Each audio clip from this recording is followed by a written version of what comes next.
Alright, welcome back everybody to Suggested Raptor Changes Part 2. In the previous video we spoke about these 20 cards, and in this video we will speak about these remaining 20 cards. Frenzy. Remove 2 health. Remove health from your next creature equal to half your armor. Alright, great. You grab yourself 8 armor, or even 7 armor, and this will do 4 damage to your next creature. And that's alright. Seems pretty reasonable. The only issue, though, is that it's a 2-card combo, right? You need to find yourself Void Brawler or Fight Cauldron to get that armor before Frenzy will even work. And then when you compare it to something like current Toxzil or old Count Draenor, then it just doesn't look so good. Because, you know, those cards, they just work all of the time, and you don't need to 2-card combo them. If they turn up in your opening hand, great, you keep them, but you also keep all of the other good cards in your opening hand. But with Frenzy, you'd have to mulligan them away to find the armor to make it work. It's, you know, clearly quite a janky combo. So the problem is, you know, at least for the early game, this is too conditional to be useful as, like, an early ramp tool. But alright, it's got utility in the late game. You get armor from all sorts of things. Jad, Watchtower Guard, Ice Nile, animated armor. And then suddenly, like, the value of this just ramps up and up and up. But not really, because, you know, once you're slamming Jads and Ice Niles, you're slamming Jads and Ice Niles. You don't need Frenzy anymore. It's a case of once this becomes useful, it's not needed anymore. So I wanted to give it effect that was befitting of the jankiness that a 2-card combo is. So I made it, like, effectively twice as powerful, because now it removes health from your next creature equal to your armor, not half your armor. But at the same time, it's also much more damaging. This is now a more punishing card to you. Remove health equal to half your armor.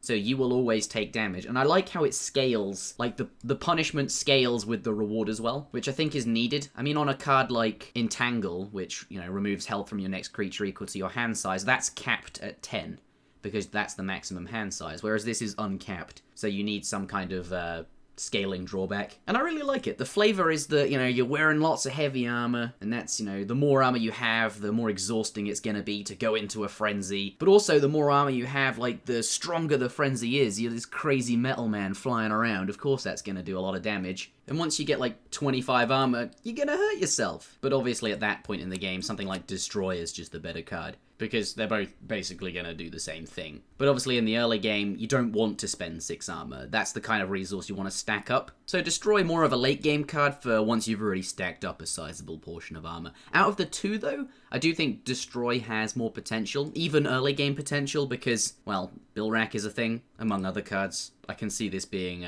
quite good with the new KBD that I'm suggesting. I haven't spoken about it on the videos yet, since the neutrals are on pause for the time being.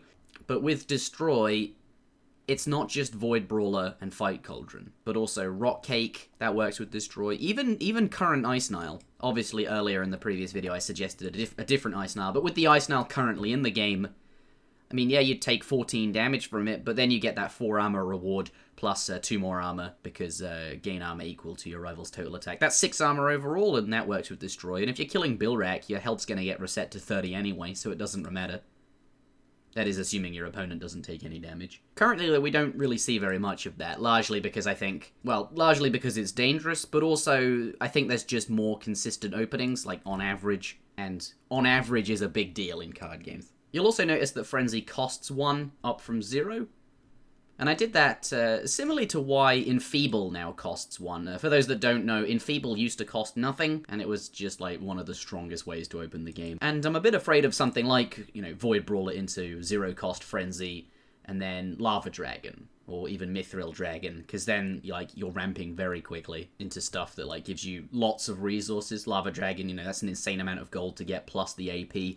And Mithril Dragon's gonna be really good with, like, Ceradamin Brew. I think that 1 cost is enough of a barrier to, you know, just slow it down enough to make that fair. Alright, next up we have, well, Fight Cauldron. A fine card, nice gold gain, but also that utility for swapping health into armor. Overall, it's a net loss of 1 life, but you do get that 2 gold. And it's a location, which with Radimus Circle means it's only getting better. Mind you, I don't think the armor deck has enough locations for Radimus to be, like, consistent, but if you run them both, which you will, then it might just about be enough some of the time, and Radimus is, like, still good enough on its own. 2 gold for 5 iron on a weapon is actually not bad. And some of the time you'll get it to trigger, and that'll be insane. And maybe you can find a good enough of a location, especially if we improve Fight Pit. Not that this would go into the armor deck, even if it, you know, was made to this.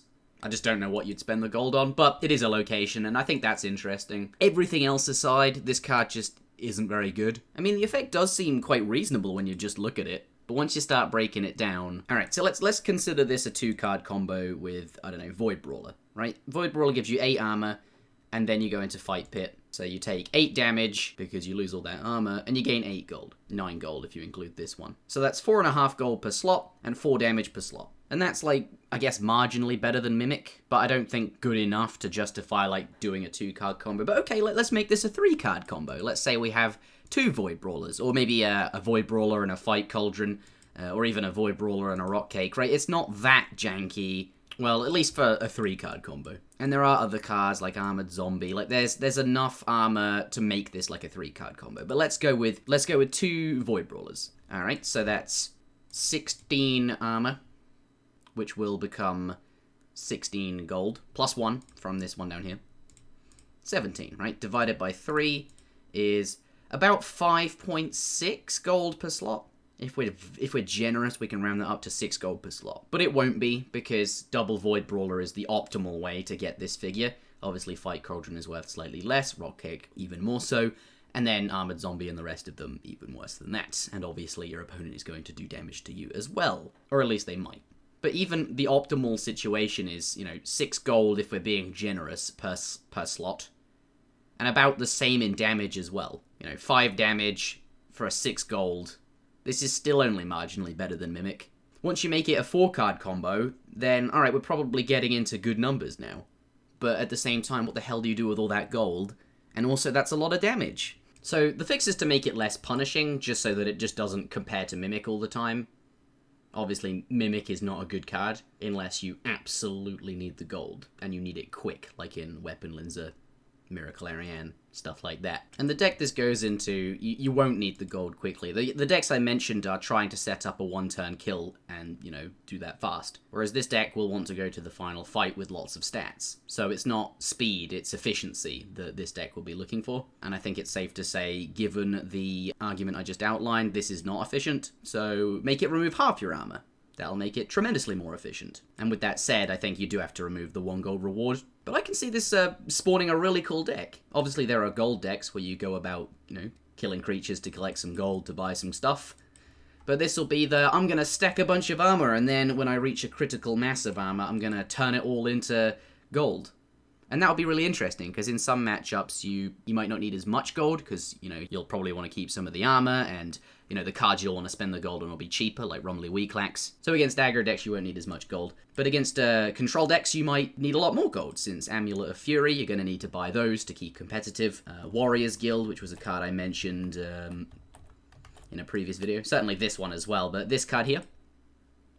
And there are 5 more in this pile, so there's a link in the description below to the playlist, and you'll find that video where I talk about those. You'll also have to think about, not getting too much gold, because if you don't end up spending it all, you'd rather just keep it as armor. I just think that'd be a super fun deck to play. One of the best experiences I had playing Chronicle was in closed beta, where I was just collecting gold and just spending it on random stuff. Buying things in Chronicle is just, one of the most satisfying experiences in Chronicle. Giant Champion. Back when we made the Dungeoneering community tier list, we always thought this card was, perfectly reasonable, but it had nothing to do with the card text. It was just reasonable because, Daganov Sentinel's reasonable. A 5/10 that rewards 1 base attack is fine. You always get the base attack irrespective of the text. It just seemed such a shame that this text was so not useful, kind of pointless. So I wanted to make it meaningful, but I do realize that with new Cerberus and the newfound competitiveness that Watchtower Guard has, it'll be maybe too easy to get that effect to trigger. I think a 2/3 weapon, which Watchtower Guard now gives you, is a big enough weapon for this to easily resolve, whereas before the only 2/3 weapon you could get was from Barbarian Warrior, which I don't think fit the deck quite as well, because, well, 1 gold isn't as good as 3 armor. I think the fix to this would be spend 5 weapon attack, gain 1 base attack. When I thought the card up, I was trying to incentivize people to buy D-Longs and Garayo Hordestalkers and stuff like that, because at the time I thought it was only those weapons that would be reasonable to get this to work. But now I don't think that's the case anymore. But yeah, spend 5 weapon attack, gain 1 base attack. Monolith Chamber. A fine card. Pretty similar to Toxil, certainly not as good as Toxil. Has the potential to be better at the very start of the game, but on average, probably not. But remember, this is a location, and as it turns out, Radimus Circle's pretty good. Preparation, a fine card too. Not as consistent as, say, something like Ali Morrisane, but that's how Ruby should be, right? They are, has certainly a lot more potential. Can really net you a lot of gold if you try hard, but it's not the kind of thing that early on Chapter 1, it's not going to be that useful there. And I like that about it. Reflect, dare I say his name? Glenn made a video on this a while ago that pretty much sums up how I feel. I mean, I really like the flavor of Reflect, right? Raptor's this guy, he's really skilled with his shield. He goes up to his next creature, just as it's hitting him, he holds his shield up in such a way to kind of slide the blow off into his rival instead. That's cool flavor, I like the design there. But at the end of the day, it's a 5-cost support card that does damage. And it just doesn't feel like it fits in Raptor. I mentioned before I wanted every legend to be able to play every style, and I do, and I'd be okay with Reflect if it just didn't feel so random and out of the blue. The deck it goes in looks almost exactly the same as every other Raptor deck, and then boom. It's a fine card, and it's a valid playstyle, but it just feels cheesy and annoying. I wouldn't mind it if you could tell it was coming. I think the card should have some kind of drawback or requirement on it that in order for them to meet, by the time they've met that requirement, you'll see what they're doing, and you'll be able to play around Reflect and see it coming. I think a large part of the fun in Chronicle, and just all card games, is counterplay. People want to feel like that they're playing around stuff, and that their awareness is helping them, and that, I'm a good player, because look, I can remember all these cards. So I think it's important to, well, if you can actually give counterplay, but if not, then at least give the illusion that there is. Next up we have Revenant Darkbeast.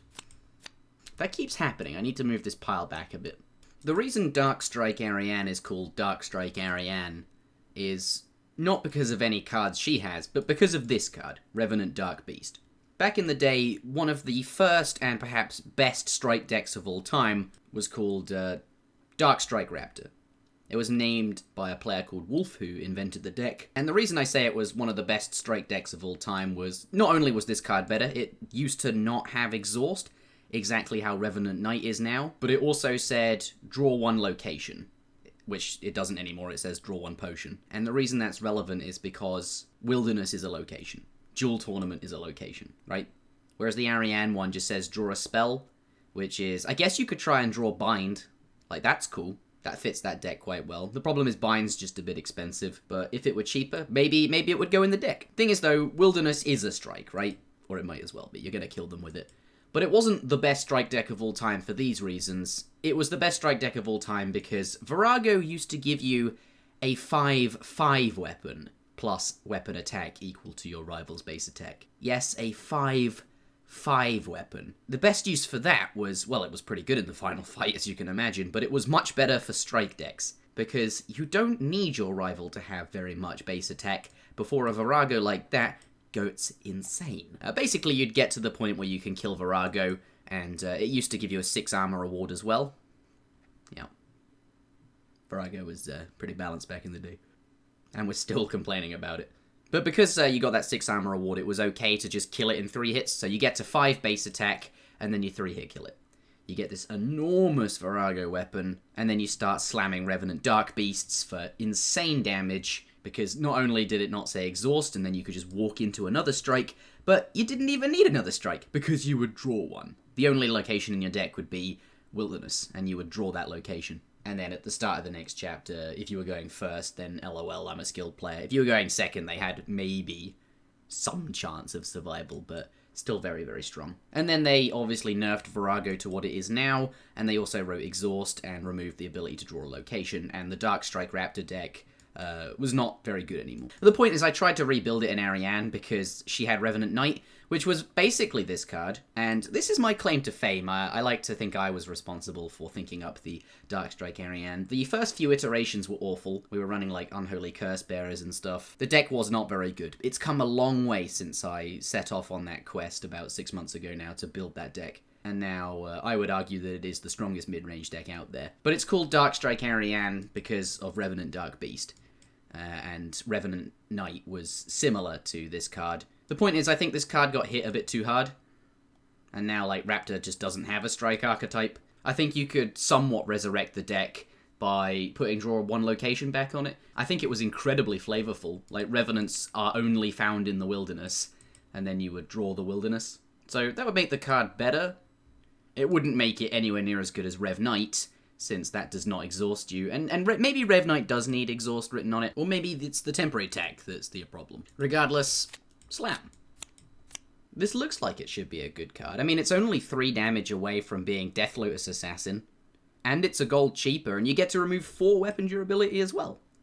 But then you remember, like, Bash exists, and removing 4 weapon durability will often be about as good as removing what Bash removes. A lot of the time, weapons are really small, so removing 2 weapon durability will be about as good. Obviously not always, but most of the time. I think this card suffers from trying to do too many things at once, and when cards do that, they become less efficient? No, that's the wrong way to phrase it. They become less focused, and I think focused cards are very valuable, because a focused deck is going to do much better, right? Like, if your deck wants to win in the final fight, then something like Stamina Potion is really good. That card's very focused. You're getting base attack and health, both of those things are good.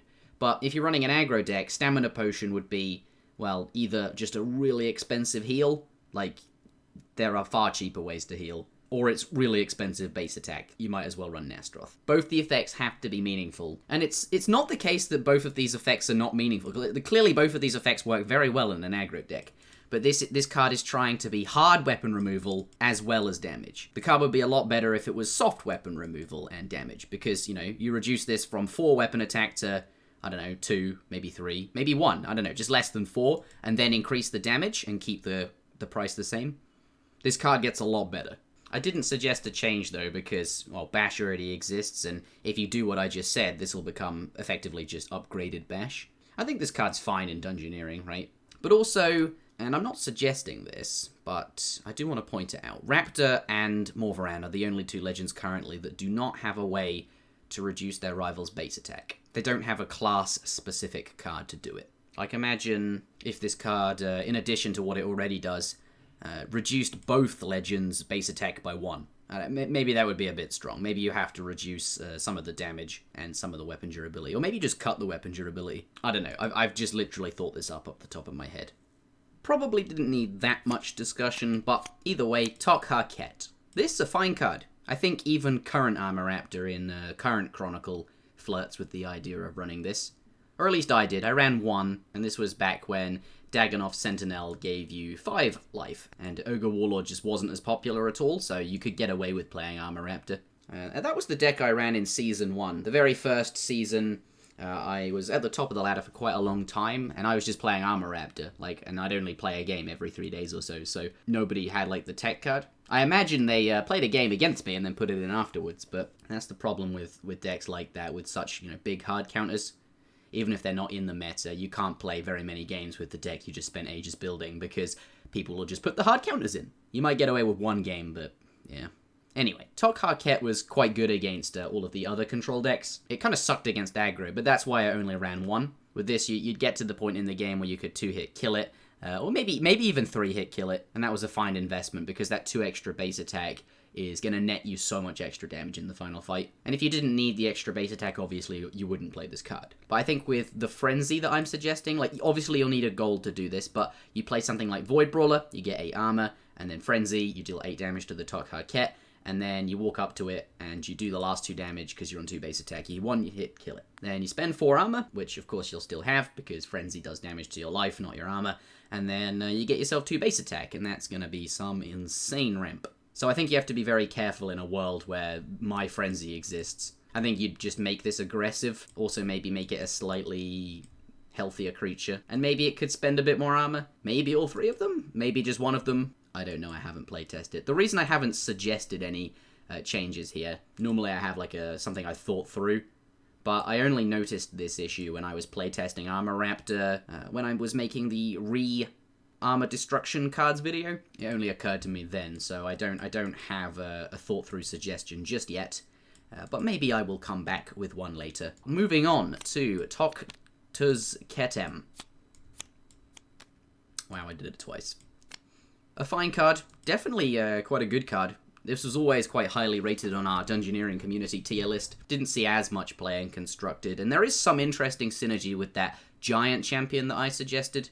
At least the one that said spend weapon, gain a base attack. I thought that was some nice and interesting synergy. At any rate, Tokta's Kedem, a fine card, and doesn't need much discussion. Varrock Guard, equally, doesn't need much discussion. I think gain armor equal to half your rival's gold is going to get a lot better. I think currently in current Chronicle, the only play this ever saw was a tech card against Goldzan, and even then it didn't work out too well, because for it to really be optimal, you'd have to predict when they're going to double their gold. That's kind of tough. But I think just generally, players having gold will become a lot more common on a patch like this. Hopefully that's obvious as to why. And then obviously the effect will get better because of that. But at any rate, it's a bit of an underwhelming card, so I just helped it out with a bit 2 extra armor. Next up we have Void Brawler, which we spoke about earlier. Just utility for switching your health into armor, and is a net life heal of 2 as well. War Tortoise, a fine card. Sometimes struggles in the early game, especially against aggro decks, which is annoyingly when you want to draw cards the most. When I do run this, I only run one of them, but when the gold on Krasian Warrior comes off, I think it'll just become a much better card. People will give it a bit more thought. Currently, though, Krasian is very, very good. Uklagor. Certainly when Virago is changed, if it's changed, hopefully it'll be changed, then I think Uklagor will get a lot more popular. I have played around with it in Honest Raptor, and that might sound odd because of the clause remove all of your armor, but that's why I was only running 1. The idea is that, if you do have any armor, you lose all that armor fighting him, and then you won't have any armor left for the text to remove anyway. And if you do, maybe it'll be like 3 or 4 armor, something like that, and you don't mind that. So this card can be really good in the early game to get you going. You can 2-hit kill it with the Tormented Demon weapon. The Sergeant Slimetoes weapon was good. Obviously, you don't Sergeant Slimetoes anymore, but if you have 3 base attack, then the Watchtower Guard weapon works pretty well on this. And even Count Draenoring into it. Obviously, it'd be Toxilla now, I guess, but you deal 4 damage to it, drops it down to 9 life, and then you can 3-hit kill it if you're on 3 base. So it was never really too difficult to kill. But obviously in the late game, once you've started slamming Ice Niles and animated armors and stuff, it might not be so good then when you do actually have some armor. But that's why I was only running 1 of them. At any rate, certainly a fine card. Zamorak Brew. I think this card's always just been a bit too punishing. Like, remove 7 health is quite a lot. I wasn't that generous, though. I only reduced the amount of health it removes by 2, and that's because I also said earlier, in the previous video at least, that I think one of the biggest problems with Raptor currently is the amount of life he has access to, so I don't want to start suddenly helping him out enormously with life. This has always been reasonable in Dungeoneering. Next up, we have Dondakon's Cannon and Saradomin Brew, which I have left as the final 2 cards. I've done that deliberately, because I've spoken about these at length in a previous video, and I didn't want to open a brand new video with a follow-on discussion. So that's what this is going to be. It's going to be a follow-on discussion from this video here, if you haven't seen it. Suggested reworks for Armor Destruction cards. I think that in a world where Armor Raptor is a playable deck, these could be a really big issue, something you have to be very careful with. Obviously, they've never been a problem before, but that's because Armor Raptor has never been a thing before. I mentioned in that video that we might live in a world where, okay, Dondakon's Cannon is not that good against aggro decks, but you run it anyway because your deck is good enough against aggro decks, and this card gives you the edge in other matchups, against other control decks. It gives you access to quite a large burst of damage just before the final fight that represents several hits, so to speak. And then, we could end up with the Armor Raptor deck being a deck that's good against control decks and good against aggro decks, and the only thing it struggles with is mid-range decks. But 2 out of 3, that's good enough. It'll still kind of produce a lopsided meta game that will be not healthy. And that's a concern I had about Dondakon's Cannon that kind of illuminated itself when I did some playtesting. And similarly for Saradomin Brew, my experience with Saradomin Brew and Armor Raptor in the current metagame was against Aggro Venescula when Rowdy Cannoneer and Barker Toad were a combo. I found that, sometimes it would be reasonable, especially when you're going first and you could get, even 4 gold for like 10 life would be fine. And then it would be 12 because you get this too. And that's like basically what full Tetsu is. So it would usually be reasonable, but I ended up cutting it in favor of just running double Rock Crab, double Anticipation, and I found that just running those sustains would be better. I cut 1 brew, So obviously I just ran, just one, as well as those life gain cards I mentioned. But Aggro Venescula, as well as every other aggro deck, is certainly not as powerful as it used to be. So I think maybe you would run them both. At any rate, even just one is still very, very good. Now, obviously, Ceradamin Brew is going to be better against control decks. The idea here is you tank your life down as much as you can using things like Void Brawler, Rock Cake, and Fight Cauldron.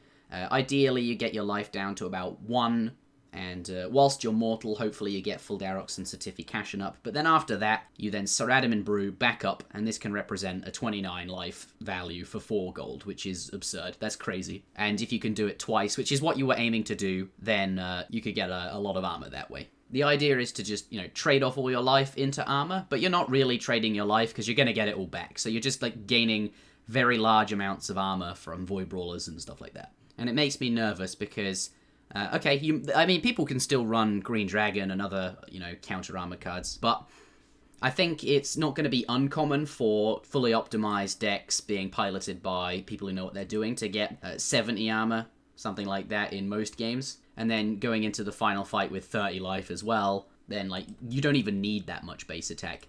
You could have, 4 base attack, and that's going to be a favorable fight for you most of the time. Let's say your rival has some absurd number of base attack. They have 10 base attack, right? And you have 70 armor, 30 life. That's so they're going to hit you, obviously, 100 divided by 10. Not that we even have to do this. 10 times and you'll die. But let's say they have 30 life, because it's Venescula, divided by 4. 7.5. And that's not, 4 base attacks, not even that much. I think Armor Raptor is capable of getting a lot more than that. Let's also remember that, Dondeken's cannon is a thing too. So what I'm saying is I think you're going to have to keep a very close eye on these. So I'm going to do some playtesting and see what happens. But what I think ought to be done, certainly for Ceradamin Brew, is one of 2 things. For Ceradamin Brew, I think you could write remove 1 base attack, and then the effect triggers as normal. So it would still work if you have, just 1 base attack, because you're not spending it, it's just remove 1. So if you're exhausted or you have 1 base attack, this is still fine. And that would be thematic as well. Ceradamin Brew in RuneScape is kind of the opposite of Zamorak Brew. In RuneScape, this lowers your health and defense, and it gives you attack and strength. In RuneScape, this one decreases your attack and strength, but gives you defense and health. So, the theme, actually the card texts are both very thematic, but it would be more thematic if it reduced a base attack as well. Now, that's one option that would combat that, right? It would make it harder for Armor Raptor to go to the final fight with a high base attack. But also, I think you could achieve the same or very similar results by adjusting the cost of these cards. Certainly, I think that's the preferred solution for the cannon. I think you could easily double the cost, maybe more. And I think you could also do that for Ceradamin Brew. By making Sara Brew a much more expensive card, Raptor will have to put more gold gain in his deck, but also you actually have to put those cards that give you the gold in the slots, so there'll be less available slots for you to gain base attack as well. And I think that might, just increasing the cost might be the better solution, because, this card it's not even a Sapphire, it's a basic card that everyone gets, and something with a weird effect like spend or remove a base attack is, new players are going to look at that and go, I don't get it. So I will playtest this at 4 gold, this at 8 gold, and I'll get back to you later, I suppose. I imagine Party Hat is probably going to be going in the deck next. We'll see how it goes. And I might be entirely wrong about both of them. We will have to see. Thanks for watching. Leave a like if you thought this was interesting, and I will see you all again next time for the remaining 80 neutral cards. We're exactly halfway through these, thereabout.